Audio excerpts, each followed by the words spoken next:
The world of contingent workforce management is filled with big ideas, shiny buzzwords, and a lot of noisy and complicated ways to say, get the right people in the right place at the right time. Today, we're keeping it simple. We're talking to somebody who's actually doing it. He's running a massive global contingent workforce program, working directly with staffing partners, and cutting through the noise to focus on what really matters: people, process, and partnerships.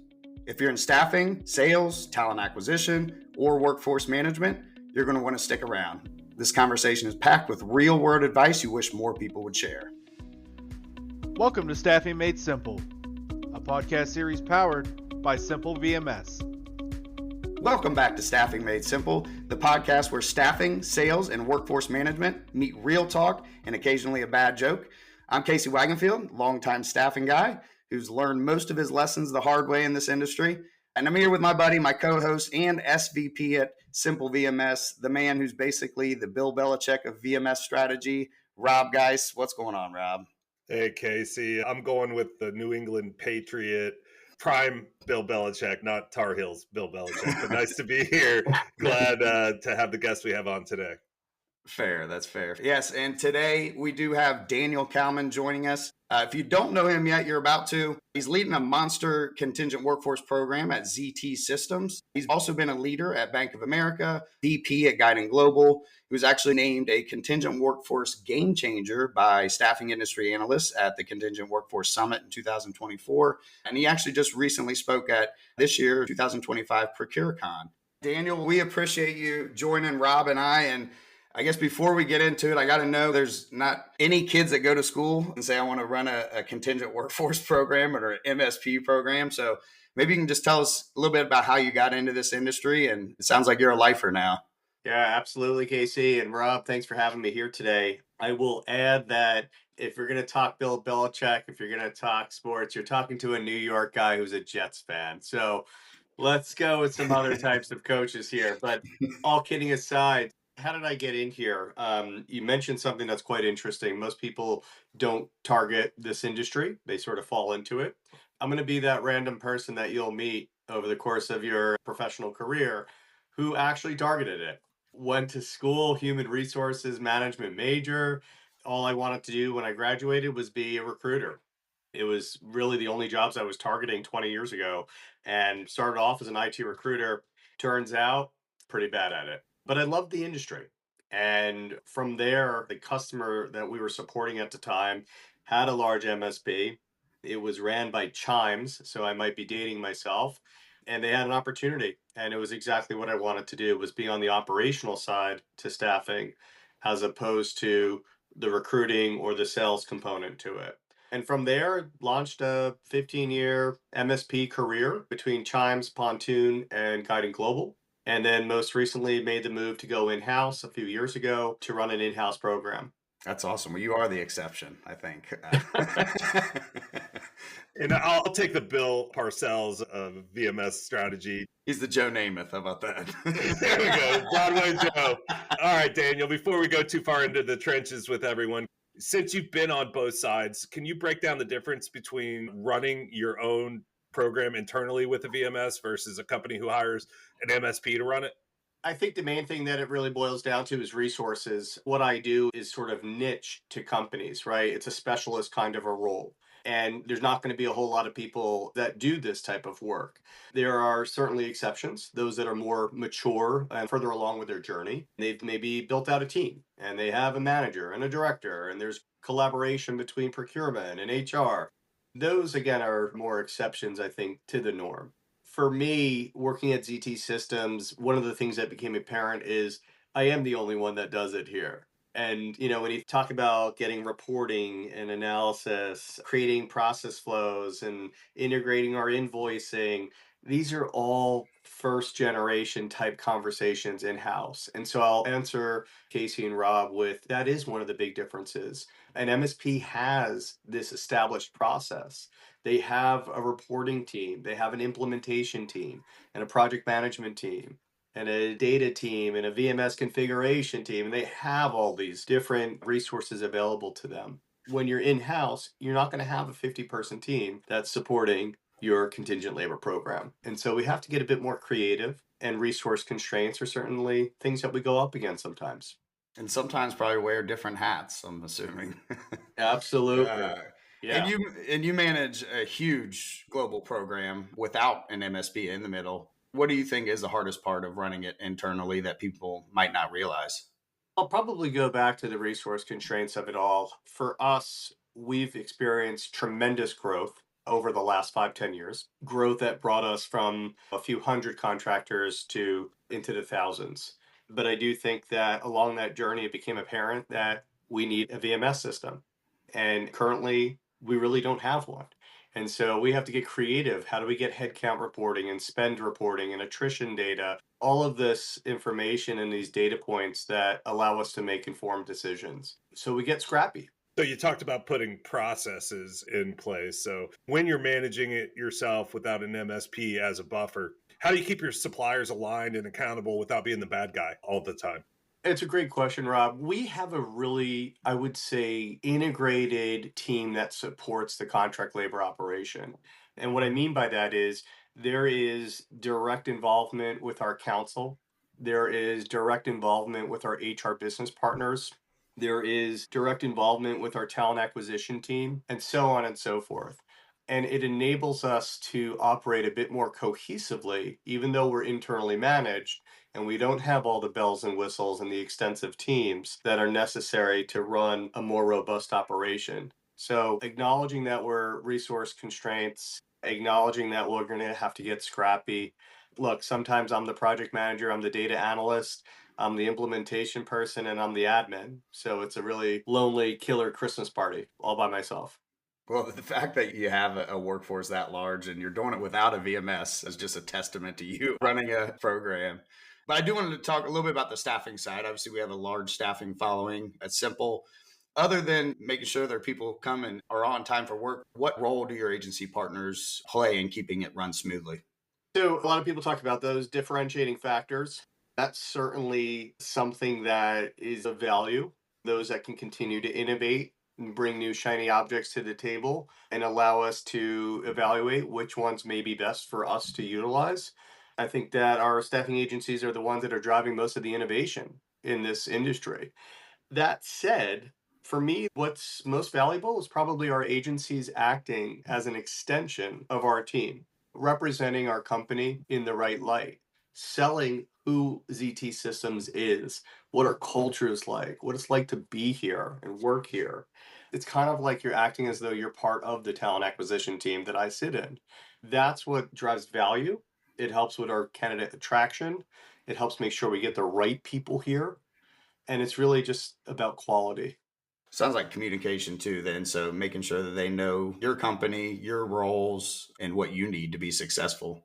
Yeah, communication is going to be key, right? It's that branding in the marketplace, it's the messaging out there to candidates, and having that be consistent with what our talent acquisition team is doing for full-time hiring. That alignment, that communication, Casey, to your point, is really critical. So Casey and I, we're sales guys, and we have a large following of salespeople from the staffing world. And I'm sure every staffing firm has probably called on you at some point or another. I couldn't imagine what your email and voicemails actually look like, but give us some ideas of some things some staffing agencies has done on the sales side that have turned you off in the past, and better yet, some things you've heard that said, okay, these people get it. I'm going to have a conversation with them and let them take it to the next level. All right, so now we're going to have some fun. Now, I mean, look, I commend our partners out there and specifically those that are tasked with selling. It is not an easy job. It is a constant grind. It's not something that just comes without a tremendous amount of research and effort and alignment and warm intros. So I give a lot of respect to those that are selling. Now, from my perspective, there's good selling and then there's selling that could use improvement. Good selling is researching who you're selling into. Good selling is making sure that you're not just automating and using some of the AI automation features out there that simply plug in your name to an email, but it's at a different font, different size, maybe different coloring, and it looks so obvious. And that tells me, did you really think about this much? Or are you just doing some mail blast, mail merges? I would say probably doing the research of who you're reaching out to as well. So not just the company and what we do, but the role of the individual that you're trying to get in touch with. Are they in procurement? Are they on the business side? Are they in talent acquisition or HR? And catering that messaging, that outreach accordingly. We are an internally managed program, and I've had people reach out over the last few years that have been here, and they'll say things like, "Hey, we support all the largest MSPs out there, and we work through all the VMSs, and we know them well, and we'll be a great partner for you." Well, guess what? We don't use an MSP, and we don't have a VMS. So all of those talk tracks that you just led with are completely irrelevant to how we do things. So I think knowing your audience, knowing the company. ZT Systems is a privately held company. There's not a tremendous amount of information out there. But if you looked at our website, you very quickly see that we make hyperscale servers and we're into that high compute storage and processing area, amongst other things. So I think that there's a lot of really simple, easily accessible information out there that people can get their hands on and go back to the customized approach. And I think there's so much out there now to not be personalized. And everybody says it, but very few people do it, right? Like personalize to your point, not just the company, but find something about you that's personal. I've worked with people too that have bad grammar, like you said, 4 different fonts. It's like, are you really going to send that email? But I'm curious, what percentage of sales emails do you get have personalization? Is it 10%, less than that? Great question. I'm probably going to go with somewhere in the maybe 10 to 15%, 10 to 20%. I definitely don't see more than 1 out of 5. I can tell you that. It's interesting. I had a sales email the other day that actually quoted me from the Staffing Made Simple podcast. And I was like, daggone it, I got to talk to this guy. Right. But Rob, you just nailed it on the head, because when you do get personalized, when you do that research and you go that extra step to make sure you're really hitting your target audience the way you want to be perceived, look at that success rate, right? You talk to this person who quoted you from the podcast and you were instantly like, yeah, I'm responding to that guy. Absolutely. I think it's something you can't always teach. You can suggest it, but Casey and I have talked about this on other podcasts. It's kind of a lifestyle, and some people are just born to do it. They love that opportunity to hear somebody on a podcast and say, I'm going to use this to reach out to them. So it does go a long way. And I completely agree with your philosophy on that. There's a ton of buzzwords out there and just buzz in general in the industry. Things like AI, curation, direct sourcing, total talent. From your seat, what's actually useful and not just a distraction in talent acquisition?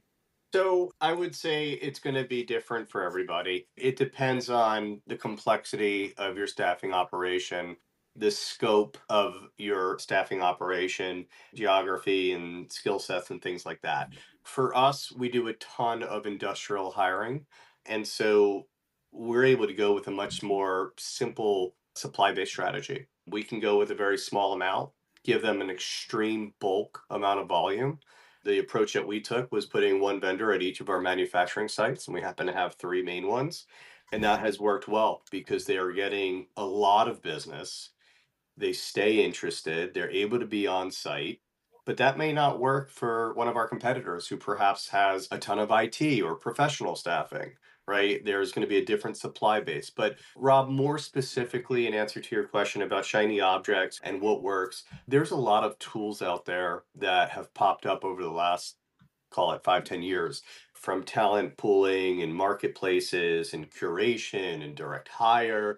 I mean, there's a lot out there. What I would say to anybody listening, whether you're selling the product or whether perhaps you're a peer and a buyer, evaluate your business, understand what it is that you ultimately need. And I think building a strategy or perhaps even an RFP process around those needs is probably a good starting point. This is recruiting, and people say it's not rocket science, right? And it's true. And I think we have a tendency to overcomplicate. And it's like, hey, I need good people, I need them quickly, and I need them priced competitively. And of course, maintain compliance as we go through those 3 things. And in its most basic form, that to me is the pillars of success. I wanted to ask a question too, Daniel. You had mentioned obviously you run a huge contingent workforce program. You're not currently using a VMS, and I can imagine everything that goes along with that, not having that centralization and doing it, to your point, a lot of it by yourself too. And you mentioned that that's something that you may even entertain and look into. What was it that made you say, all right, there might be a benefit in us implementing a VMS? I know you've used them in the past, but what now?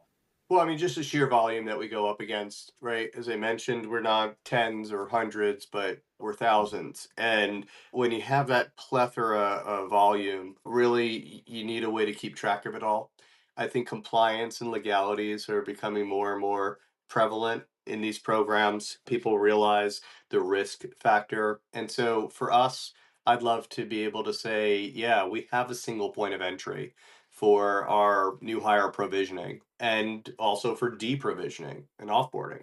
I'd love to be able to click a button and say, hey, here's all of our spend and our headcount, and here's our attrition rates, here's our tenure rates. Really, all of those different data points that we track in a VMS, whether it's on the job posting or the work order, being able to report out on that is just immensely valuable. And it gives you consistency. The way we're doing it right now is we're scrappy and we rely on our vendor partners a tremendous amount.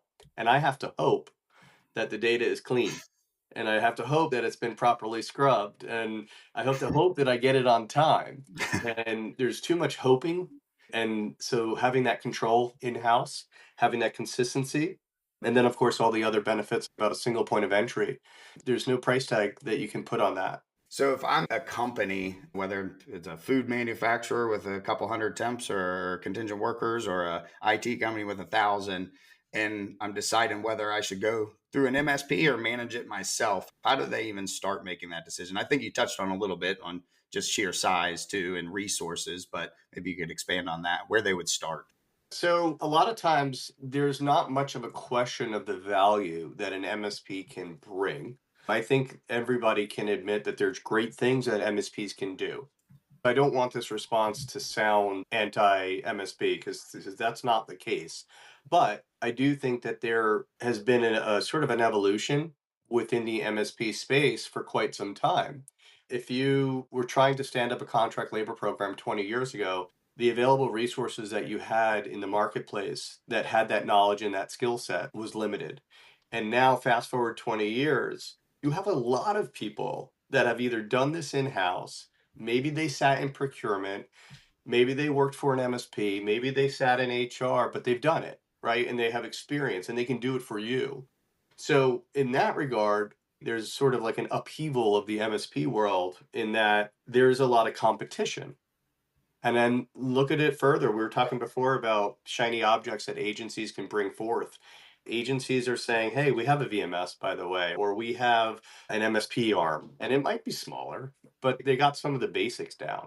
We have a reporting and analytics suite, or we can do direct sourcing, we can do curation, we can do payroll, AOR, EOR. And so there's just a tremendous amount of competition. And I feel like the market has gotten a bit saturated in a good way, healthy competition. With that, sure, there's definitely a shift happening right now. Sure. Well, I think you kind of explained yourself too, right? People moving around come from the MSP world. Now they're on the internal world where they lived it. Now they know how to run it efficiently themselves. Going back to your earlier question there, what's the best advice that I could give for someone trying to determine whether to go with an MSP or not? Look at what resources you have available, what kind of buy-in that you're going to have, and your complexities.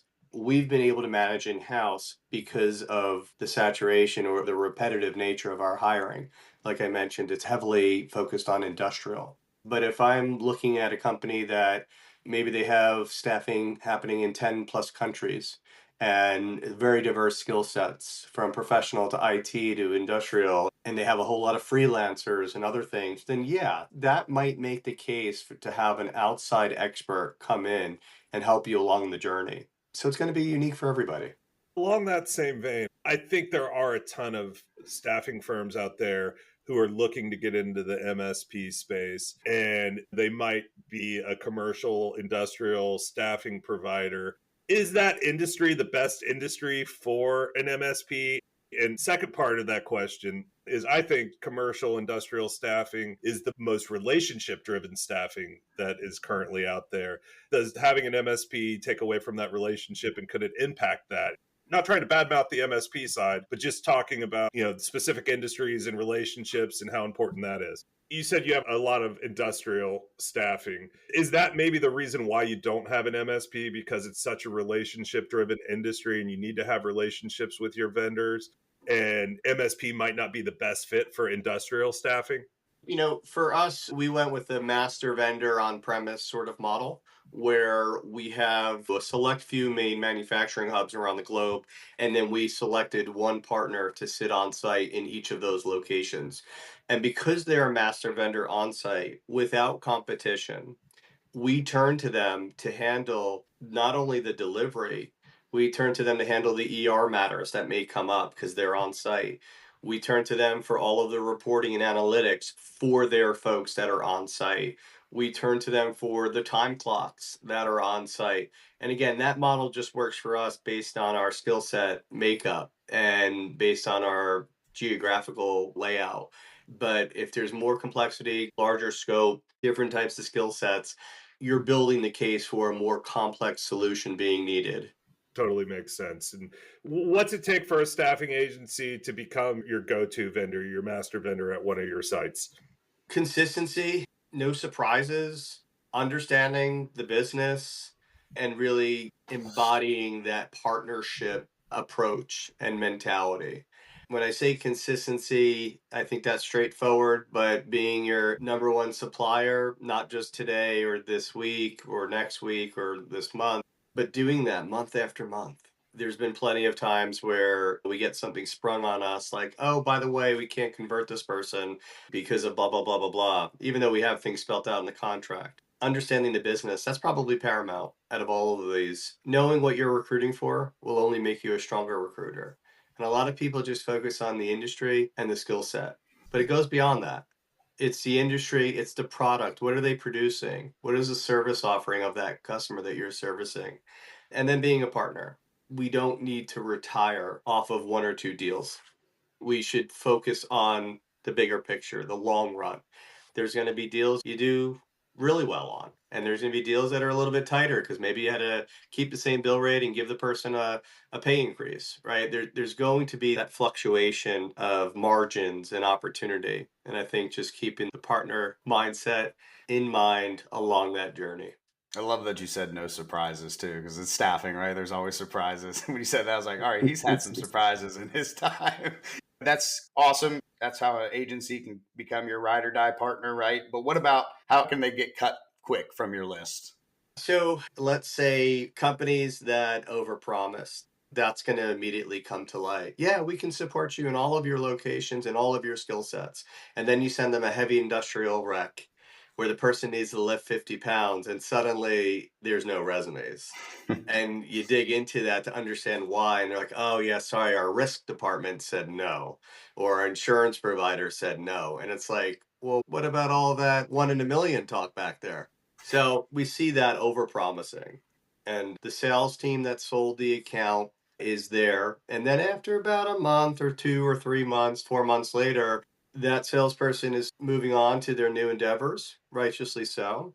And the account management team that takes over is just not plugged in the same way. They're not checking in, they're not staying close to your managers or to your talent acquisition or procurement team. And so they're kind of going silent. Everything kind of slips from there. I would say, Casey, that's probably the two main things that'll cause someone to be removed from servicing us. Yeah, that's a huge problem. Just in staffing in general is just over promising and under delivering. Your point too, the salesperson's doing their job, but at the end of the day, it's the operations and other team that's actually fostering the relationship and finding the people for you. So let's talk numbers. How do you actually measure whether an agency is performing, and what KPIs are you guys watching in your program? So again, heavy industrial focus, we're looking at fill rate, time to fill. We're looking at the retention. We are looking at, for the non-industrial skill sets, candidate quality and the hire ratios. We look at the engagement with surveys out to our hiring managers. And then I would say we look at compliance with the contract, compliance with the law, compliance with our policies. And speaking of engagement, I mean, obviously, the folks that are coming on site to work at your facilities from those agencies want to be treated well. How important is that to you, just the engagement that they have with their agencies and how they're treated? This is always something I hear about, no matter what the client is, no matter what the skill set was, no matter what the location or country was. This always comes up. It's always about what kind of engagement does the worker have with their employer, the staffing agency. Those that have really good engagement models or check-in or health checks, those are the ones we hear the least amount of noise from. And there are plenty that focus on getting the deal, getting the placement, and then they move on to the next placement. And that contractor never hears from their staffing company ever again outside of getting paychecks. So engagement is high up on the list, and it comes to light way more than our staffing partners may realize, because who does that contractor talk to every day? Hmm. Their supervisor, which is an employee of ours. So we get that information really easily. And I would stress that as something that it's not a moneymaker, but it's absolutely a necessary cost for all supplier partners out there. So it sounds like, I mean, you've personally seen how engagement with their employees affects retention then. I mean, people stay longer. Without a doubt, sometimes it's such a simple thing of somebody just wants to be heard and they want to vent. And if a contractor can talk to their employer, the staffing agency, and they can just vent for 5, 10 minutes, and they did that once a month, that could be the difference between someone resigning or someone deciding to work another day. It's not rocket science, but I do feel like sometimes we lose sight of the most basic elements of this business. Absolutely. And back to tech, everybody's talking about AI, automation, predictive analytics. What do you think staffing agencies should do when it comes to their own tech operations, and how should they balance that? Make sure it works. What do I mean by that? There is so much AI, and we all heard about this over the last like 5 or so years about the person that is a college student and they go into Chat GPT and they say, write me an essay on this, this, and that. And it spits out this essay. But when you go through the facts and you fact check that essay, some of those things didn't even check out. It wasn't valid information, it wasn't accurate. And so I'll apply that mentality to agencies using tech. Make sure it's really accomplishing what you want it to accomplish. That could be how it filters out resumes or how it scorecards resumes. When we think about different tech stats that do scorecarding and ranking of candidates, it could be ones that do technical evaluations. All of that stuff is great. And you can't get through a business conversation these days without mentioning AI. But if you're using AI or whatever tech, make sure it's really marching towards what you're looking to achieve. Don't just plug it in there because you're going to use it as a selling angle for some prospects. All right, Daniel, before we wrap up, what's something you think people in our space aren't talking enough about right now that maybe we should be? I would say staffing operations, whether you're a staffing agency, a tech provider, some sort of a service provider, or if you're an in-house buyer like myself, in the most basic sense, these programs, these staffing operations, these services, these techs, they're all about servicing the hiring manager and getting the hiring manager what they need. And I mentioned pillars of success earlier, right? So in a timely manner, high quality, price competitively with compliance. So when we design these programs, I'm thinking from an in-house perspective here, there needs to be cross collaboration across procurement, across talent acquisition and HR, across legal, finance, right? Everybody needs to acknowledge that we're setting these programs up to service our hiring managers and make sure that they're getting what they need. And the second that that pendulum starts to swing too much in one direction, that's when we start to get off base. For example, if we make this too much about cost savings and the rate card and markups, we're going to compromise something. If we make this all about integrations and technology, is it a good user experience for the hiring manager? And so you can keep giving those examples as you go through each part of the organization. It's got to be balanced. I would strongly recommend a governance committee.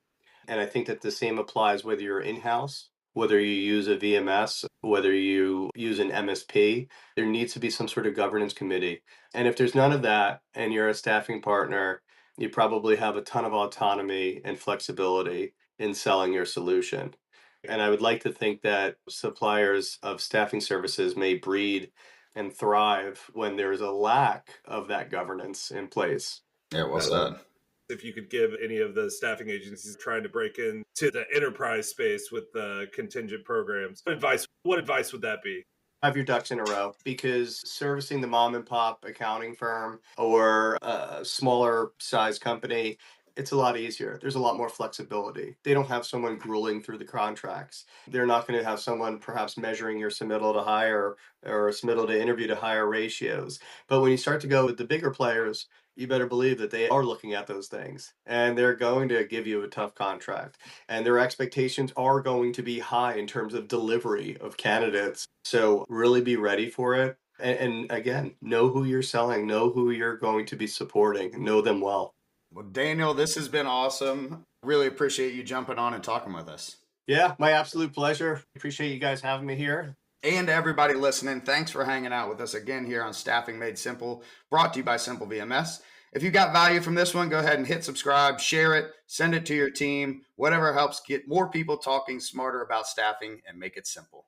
And as always, if you'd like to learn more about Simple VMS and how we can help simplify your staffing program for both clients and staffing agencies, head on over to simplevms.com. Thanks for listening, and we'll see you on the next episode of Staffing Made Simple. This has been an episode of Staffing Made Simple, powered by Simple VMS, the vendor-friendly VMS.